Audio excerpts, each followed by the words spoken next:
दोस्तों हम ये दो क्वेश्चन दे रखे हैं, क्वेश्चन 1 और 2, हम इनको वज्रगुणन विधि से सॉल्व करेंगे। आइए बताते हैं कैसे हल करेंगे। इसमें x की वैल्यू 2 आएगी और y की वैल्यू 1 आएगी। देखते हैं कैसे आती है।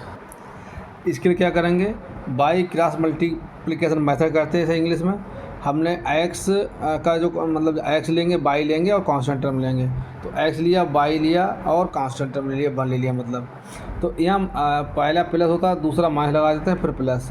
अब x जब लेंगे तो x लेंगे तो x गुणांक नहीं लेंगे, केवल ये y के गुणांक लेंगे और अचर पद लेंगे।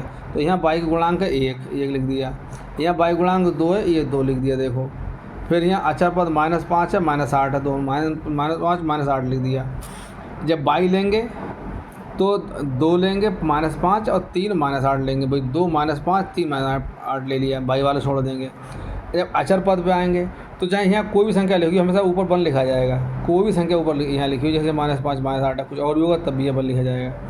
अब क्या किया हमने, इसमें हम अचर पद को छोड़ देंगे।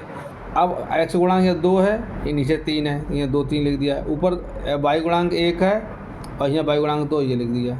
अब क्या करेंगे, 2 दूनी 4 और 3 एकम 3 -3, यानी कि 2 की 2 से गुणा करेंगे और तो 3 की 1 से गुणा करेंगे, घटा लेंगे, 4 -3 करेंगे। ऐसे इसमें -8 दूनी 16 -16 और 3 5 15 -15, और यहाँ सूत्र होता है माइनस, तो माइनस कर लेंगे। ये -22 ऐसे लगा दिया। फिर क्या किया, -8 की 1 से गुणा -8 आ गया, 2 की 5 से गुणा माइनस है तो -10 आ गया। चूँकि सूत्र में माइनस होता है फार्मूला में, तो माइनस लगा दिया। अब ये सॉल्व कर लेंगे, माइनस प्लस हो जाएगा, 10 हो जाएगा, ये -8 लिख दिया। -22 बटे -16, ये -15 और -5 गुणा +15 हो जाएगी।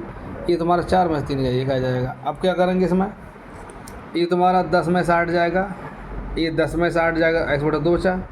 ये तुम्हारा y बटे 1 बचेगा, -y बटे -1 बचा, -1 कट जाएगा, 1 बटे 1 आ गया। अब हमने इसको थोड़ा कायदे से लिख लिया, एक फर्स्ट सेकंड थर्ड टर्म मान लिया। एक बार फर्स्ट बराबर थर्ड रख देंगे तो x बटे 2 बराबर 1/1 ये रख दिया, x बटे 2 बराबर 1/1, x बराबर 2 आ गया।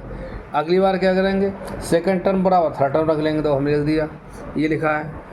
फिर हम second term equal to third term, तो y/1 बराबर 1/1, y बराबर 1 आ गया। तो इस तरीके से हम देखते हैं हमारे सोल्यूशन क्या है निकल के, x बराबर 1 आया, x बराबर 2 आया, y बराबर 1 आया।